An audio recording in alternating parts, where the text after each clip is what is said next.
You guys are not going to believe what's sitting behind this unassuming Shell gas station.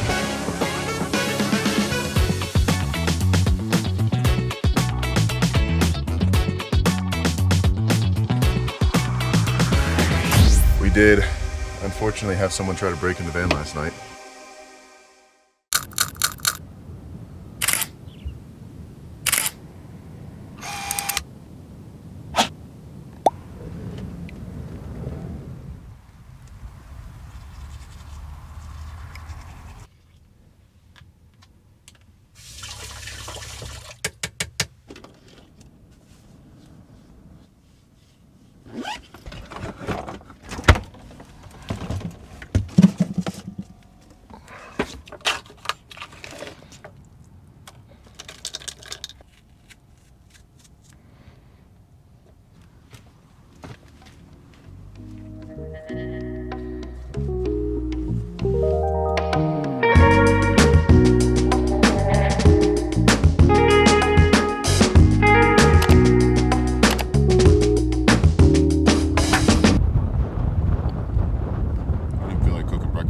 And that's honestly the exact reason that I bought yogurt and granola, is so that when I don't want to cook, I have an option. Because typically, especially if you watch my channel, you'd know this, all I eat for breakfast is eggs and some form of meat or hash browns or sandwich or omelet. But this just makes it a little bit easier sometimes when I have mornings where I don't feel like cooking, like today. And over the last few days, I'm genuinely starting to think more and more that the weathermen are just guessing and that they have no idea what the weather's going to be like.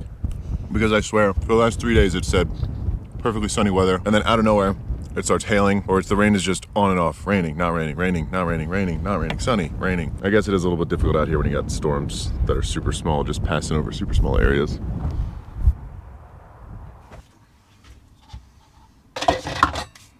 I said in my last video that I wanted to start heading north to get out of the heat, especially down in Phoenix. Currently up by Page, but I'm more so excited to head north because that's where the rivers are and where the fishing is. And if you've been watching my channel, you know I got this new fly fishing rod that hopefully I'm gonna be able to catch my first fish on this channel with. But in the meantime, I have been practicing with this game, Fishing Clash. It's definitely nice to relax a little bit sometimes and not have to worry about my fishing line getting tangled. Come on, I got it all tangled up.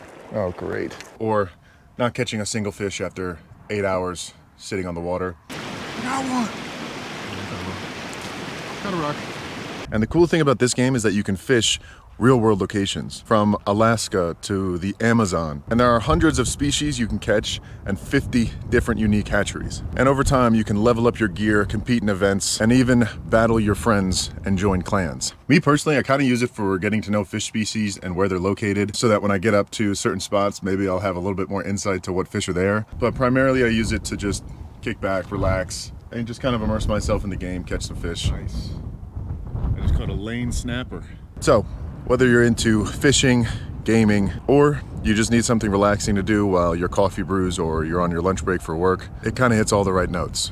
So when you launch the game for the first time, go to the upper right-hand corner, click the 3 lines, and then select gift codes, and type in code RyanTwomey to get your free reward. And again, if you're anything like me and you can't catch fish in real life for some reason, download Fishing Clash and make sure you use my code RyanTwomey to get your free $20 reward and a custom avatar to use in game. The link will be in the description below this video, so make sure you go check that out, and I will see you out there. So I've got kind of a packed day today. We got a little bit of an early start to the morning here because there's so many cool places that I want to go check out today around this area where I'm camped at in Page, Arizona. Well, technically, I guess right now I'm in Utah. I'm only like 5 minutes past the border, but if I drive 5 minutes south from where I'm currently at, I'm back in Arizona. And the first thing that we have scheduled today is something that I've wanted to do for a long time, but I haven't because I don't really plan very well, and you have to kind of plan ahead in order to go visit this place, because since it is on tribal land, you can't just go by yourself and do the hike alone. You have to be guided, and you have to pay money, and it was actually kind of expensive to do, I'm not gonna lie.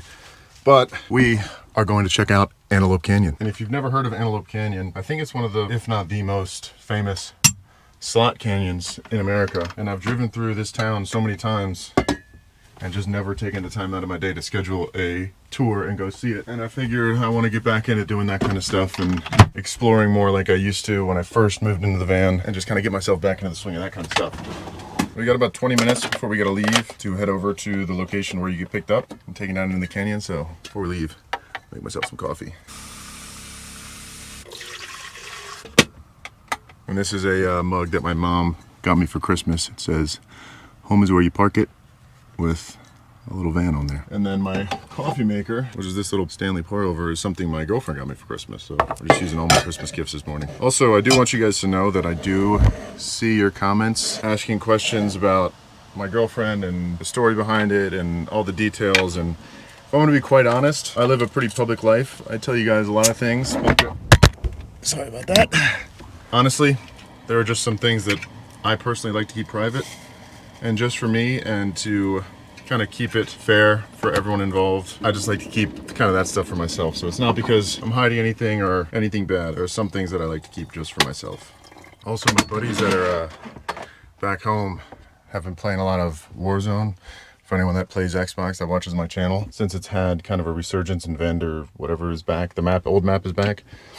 So I'm re-downloading that, but it's like 300 gigabytes of data that it takes to download it, and it downloads super slow. So I've been downloading it since yesterday. It's about halfway there. We got halfway to go. Hopefully it's done by tonight. I kind of doubt it, but it's just about time to leave to go head over to the canyon. Kind of sucks leaving this campsite. It is pretty spectacular. And it rained a good amount last night, so we've got a little river that formed. That wasn't there when I got here yesterday, but now there's a little river down there that's formed. It's just such cool rock formations and like different colors of the sand and the rock. It's just beautiful out here. But in order to get my van parked in a way where my door opened up to kind of the view, I had to kind of finagle around this giant rock mound that's over here. So I kind of had to like pull up really close to the edge of this like kind of steep cliff and just kind of get it like that. So it's gonna be kind of a process to get out of here, but if we can get it in there, we can get it out.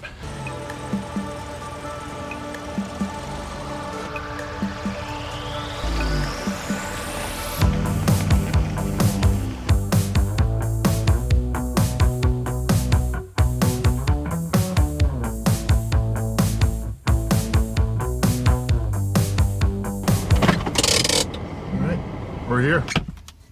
So I don't think you're allowed to bring a backpack or anything like that. So we're just gonna bring the basics, my camera, my other camera, and my phone. And I think that's pretty much it. All right, so I got myself checked in. I'm not allowed to bring any bags whatsoever, not even this fanny pack. So I gotta go consolidate. And then I think we hop on those trucks and Jeeps and ride over to the canyon. I wonder why they're so strict with bags. Maybe it's because it's such a tight canyon, or they just don't want people to have excess stuff down there, but. All right, I found a workaround. Cargo pants have lots of pockets. I just filled my pockets with everything. I got my camera, should be good to go. So after waiting around for another 15 or so minutes, we got loaded up on the back of these 4x4 trucks, 12 of us at a time, and they drove us 3 miles down this unassuming sandy wash that really doesn't look like much until you get to the end. It's like a butt crack in the rock. Also known as Se Bighanalini. Apologies if I completely butchered that name, which means the place where water runs through rocks in Navajo. Pretty crazy how the walls like flow like that, like a wave. Looks really cool on the phone. So this canyon was formed over millions of years by powerful surges of water, also known as flash floods, that rush through the sandstone, smoothing and shaping the walls into these flowing wave-like patterns. The narrow openings at the top let these beams of sunlight pour in, giving the canyon its famous glow. And it was just a very surreal place to be. I know the camera is not going to do it any kind of justice. I am surprised with how good some of these iPhone photos came out, but it really was one of the most incredible places that I've ever experienced in my entire life. It's honestly a lot darker in here than I thought it was going to be. You can't really see a lot because we're so far down here that just no light gets down here, but you can see some of the debris from the flash floods. It's pretty crazy. So these are the only thing man-made inside this canyon right here. 2007, a popular company by the name of National Geographic actually trespassed on the land. They put a reinforced rebar into the wall, and they put like a camera at the end of it to try to record a flash flood. And so now they kind of earned themselves a ban from the National Navajo Nation. It's just amazing. It was a lot darker than I thought it was going to be, but definitely one of the coolest canyons I've ever checked out. I mean, look at that. I took a bunch of pictures on my phone that I'll put in the video while I was walking through, or in the video now, but they were just spectacular. Kind of sucks that it was a little bit cloudy today because apparently when it's sunny, the light, when it shines through the canyon, it makes these little like light beams. I'll put some pictures of those right here. But yeah, we didn't get any of those today. I think that's the end of the tour. You just kind of walk straight through the canyon. It's kind of straight through, and then you walk up and around, and I think we're gonna be able to see like on top down into it. Maybe, I'm not too sure though. But it's just so crazy how this whole place was just carved out by water. And the flash floods go all the way to the top of that rock and flow through that canyon. It's crazy, you would almost never even know that the canyon is there if you were walking up here. It goes right down in through there, that little slit where the water carved through. And I'll put a video of what a flash flood looks like in this canyon, because it's actually crazy. Got a Antelope Canyon flash flood right here, ladies and gentlemen. There's the headwaters with tumbleweeds. So it's super small. It's actually maybe 100 yards from end to end, but it's just so crazy. You can even see Page, Arizona, the town that is right near here, off in the distance. But I think that's pretty much it for Slot Canyon Tour. So see you guys when we get back to the van. And we're back. That was probably one of the coolest things that I have ever personally seen. I think that's one of the only places in the world that is like that. It was a little bit expensive because I went during what they call prime hours, which was 11:15 a.m. because that's when the light is supposed to shine through the canyon perfectly and create those light beams. But since it was cloudy, we didn't get those, so we paid extra for nothing. I didn't even know that 11 a.m. was the prime time, but either way, it didn't matter. Game is making some progress. We're getting 50 megabits per second right now. It's about 54%. I think it disconnected from the Wi-Fi while I was out there, but I am getting kind of hungry, and there's one more place that's on the way out of here that I want to check out. It's in a kind of weird location, so you wouldn't really know about it unless you knew about it, and that'll kind of make sense once I get there. But time to head off of tribal land, go to our next stop, and then find some food. I think I'm going to try to find some Navajo food, maybe some fry bread or Navajo tacos. I just want to find some Navajo or tribal food to eat for lunch today. I know I said we were going somewhere kind of cool that I wanted to check out, and now I have pulled into a Shell gas station. But you guys are not going to believe what's sitting behind this unassuming Shell gas station. Right over there up in those rocks. And that's this. This place is colloquially known as, colloquially, I always struggle with that word, known as Shell Cave. It's this big kind of almost conch-shaped cave right in the side of the sandstone behind a Shell station. But yeah, it's kind of cool. I think this was formed by the wind. Don't quote me on that though. When I'm going back and editing this, I might correct myself. But yeah, it's just this crazy spiral looking cave right behind that Shell station. It's actually crazy cool looking. It's way cooler than I thought it was gonna look, but I always hate waiting in line to take pictures, so I'm just kind of crouched off to the side here, filming my own video by myself.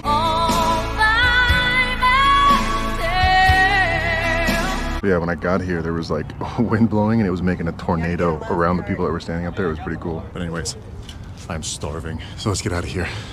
Find some fry bread. So it's surprisingly proving to be a little bit difficult to find somewhere that has fry bread, but I think I found a place in downtown Page. And it's just getting to that time of day where it's starting to get hot out again. But the thing with being in places like this, unlike my last video in Phoenix, is that even though it gets kind of hot during the day up into the high 70s, low 80s, it cools off nicely down to the 50s pretty early into the night. So it's a lot nicer being in areas like this than it is in Phoenix, where it stays 90 degrees until 3 a.m. All right, so I think we got to get in there kind of quick because we close at 2. And it's 1:30 right now, so hopefully we can still get something to go. Never mind, I guess it's closed now. All right, so I did a little more searching. I found this place that has a Navajo taco. So we just ordered one, and there it is in all of its glory, the Navajo taco. So Navajo tacos, and more specifically the fry bread that the Navajo taco is sitting on top of, came out of kind of a dark place in U.S. history, because basically in the 1980s, the U.S. government forced the Navajo and other tribes like off their land and made them walk hundreds of miles on what was called the Long Walk. And when they were relocated, they were given rations like flour, salt, lard, and sugar. And that's kind of all they really had, so they made fry bread out of it. And it's kind of become this staple food used in things like Navajo tacos, Navajo burgers, sweet fry bread for dessert. But it started out more as like a food of survival, with some seeing it as resilience and others kind of a reminder of that trauma. So it's got a bit of a complicated past. And basically what it is kind of like a fluffy, crunchy, pan-fried bread topped with chili, lettuce, tomato, and I put sour cream on it. I've actually made this before in the van, but mine was not very good. It turned into kind of like a tortilla almost. It was so crunchy. It wasn't fluffy at all.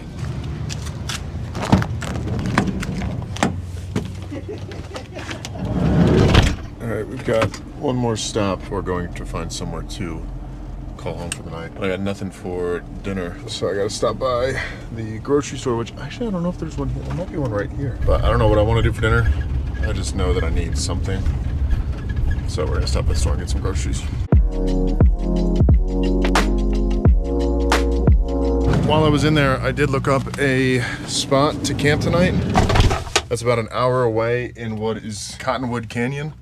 It's supposed to be super beautiful and a really scenic area, and it's not too far from here. It's only about 30 minutes farther than the campsite we stayed at last night. I think it is pretty far off-road though. I was looking at the maps, it looks like about 10 miles out into kind of more the back country on a dirt road. So I'm hoping the road's fine. And honestly, the number one thing is I just hope it's not washboarded out.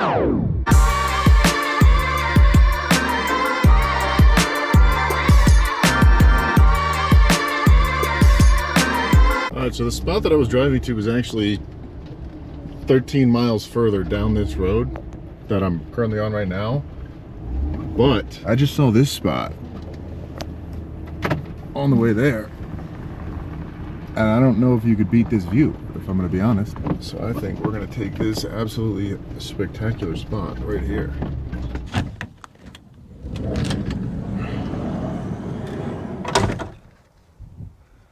You just see from miles up here. But I don't have service because I'm kind of in the middle of nowhere. Even though we didn't drive the full 15 miles back into the canyon, we're still kind of pretty far from literally anything. Luckily, I have Starlink. This Starlink has also seen better days from riding around the back of my van for 2 years, but it still works. I do need to upgrade to the new Starlink. That's 12 volt and maybe even permanently mounted to the top of my van. Either the Starlink Mini or just the 12 volt version of this, just because smaller, takes up less space, uses less power, all around is just way better. I'm also kind of glad I have to set up Starlink tonight because this game is just fully taking forever. We're at 70%, 101 out of 144 gigabytes. I wish you could still play games on a disc like the good old days, but long gone are those days.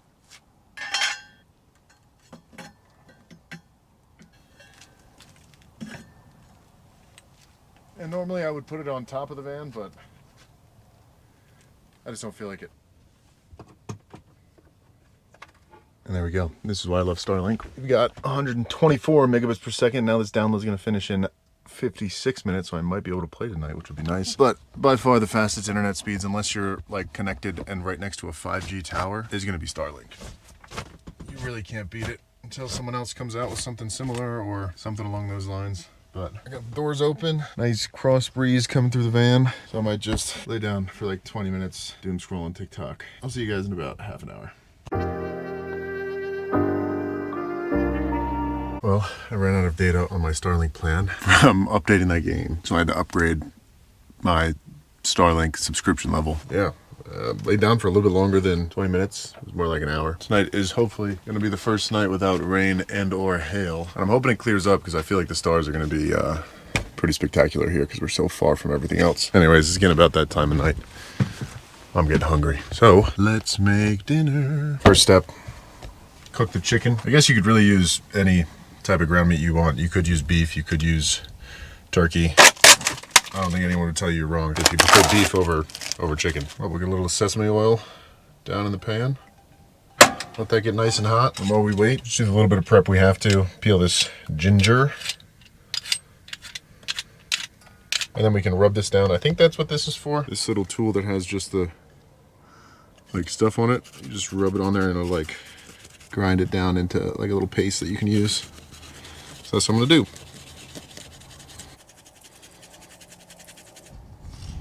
All right, it feels like just about enough. Now that we're done that, and our pan is hot enough, we can throw in our chicken.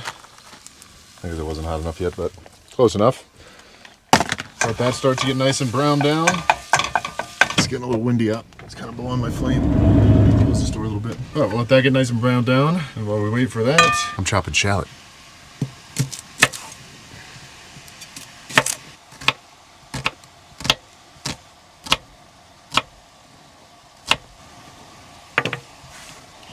Beautiful. So now that we got everything prepped that we need to prep, we can just get our sauce ingredients together. Starting with about 1/4 cup of hoisin is the base for this sauce.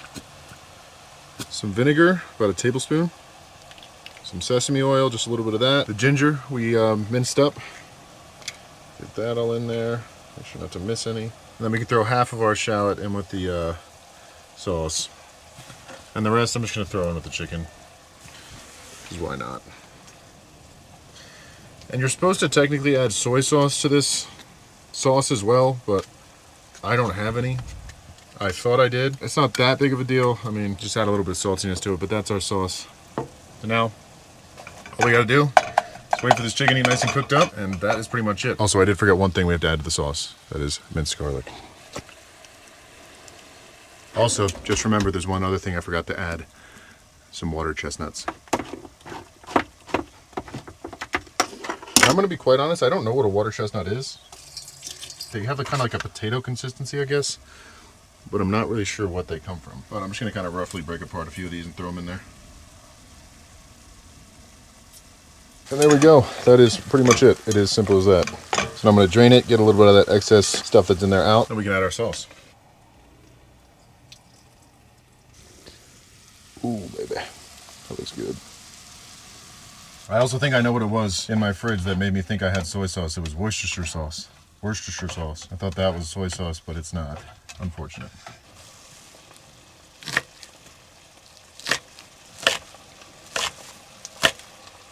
Last step, throw in a little bit of green onion. It just makes it look so much better, even just adding a little bit of green onions.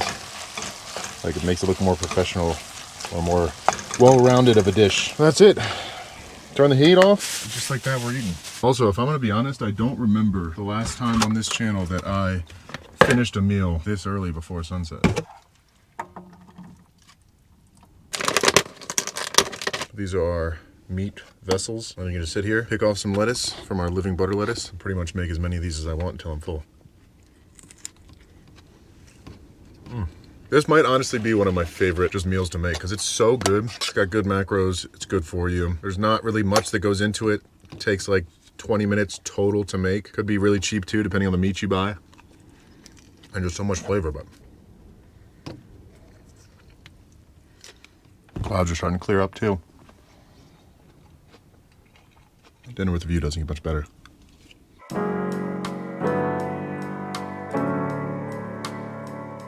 And if you guys didn't know this about me, I don't like chocolate, but I've wanted to try Feastables just for the sake of saying I tried it. I tried Prime, honestly didn't like it. Sue me, just personal preference. I've wanted to try Feastables just because I wanted to try it, and I didn't know that they had the cookies and cream chocolate, which I very much so like the Hershey's version of this. So I picked some up today, and it's pretty good. Honestly, I think Hershey's cookies and cream is a little better, but it's definitely not bad. I eat the whole bar. But I guess how much can you really do with chocolate? That hasn't been done before. Also, another thing that sucks about being mobile with my gaming setup is I am from Maryland. So all my friends are 3 hours later than I am. So by the time I'm ready to get on and play the game at like 7 o'clock, it's like 10 o'clock their time. They either have been on for a while or they're getting off or they got work in the morning. So it makes it a little tougher to play, like when it's convenient for me, but maybe I'll see if my brother wants to get on. I just called my brother and he said he would get on Fortnite. So we're downloading that now. I think in the meantime, I'm gonna, I guess, enjoy the rest of the sunset. It's like the perfect temperature outside right now, where it's like cold enough for pants and a hoodie, but not too cold to where you need a fire or you're uncomfortable. So I think while I wait for that, I'm just gonna sit outside, enjoy this evening that we're having.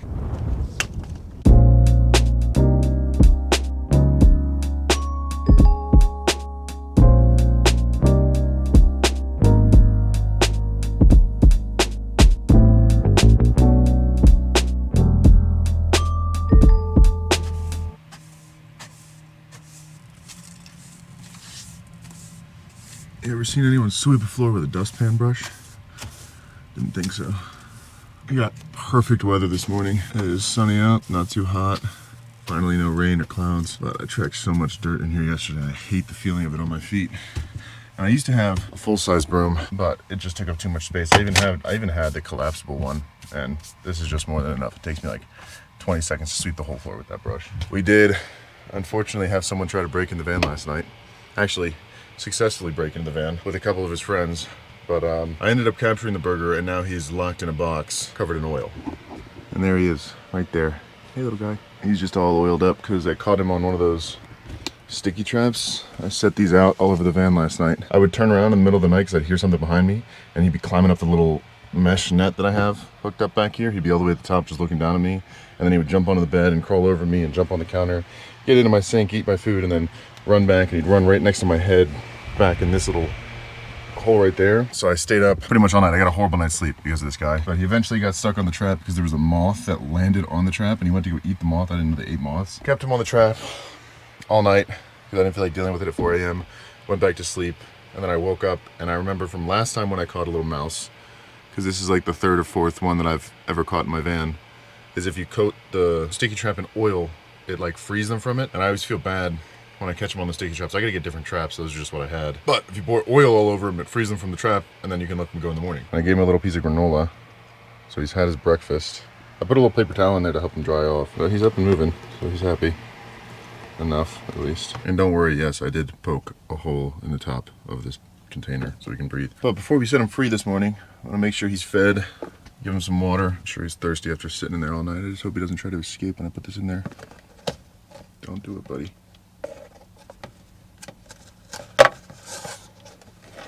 I'll give him these unsalted peanuts that I accidentally bought that I never eat. Want a little peanut? He's looking at the peanut. Go ahead, take it, buddy, it's yours. So we've got kind of a long drive today. I've decided that I'm gonna head up north, so I'm gonna skip breakfast and just do one of these protein shakes. But each day I'm planning to get more and more north, escape this heat as much as I can, but it's just so hard sometimes because the Southwest is so beautiful. But I'm excited to go all the way up to Montana. Rivers, mountains, a little bit more of a lush landscape than the dryness of the desert. But get myself packed up, let him go, and we're getting out of here. I don't know the best place to let him go, I guess. Somewhere we can find some cover, because I know these mice don't come out during the day to avoid predators like birds and stuff, seeing them easily. So I'll make sure he's got some cover wherever I let him go. Go on, you're free. So oily. Run, buddy, run. Find some cover. Find some cover. And no, I'm not going to reuse this. This is going in the trash. But got everything packed up. Mouse has been set free. Van is mostly clean, so I think it's time to get out of here. It was pretty cool seeing rock formations yesterday and hanging out in Page. The time has come to keep moving. So as always, truly appreciate you guys watching. If you haven't already, think about clicking that subscribe button, and I will catch you guys next time.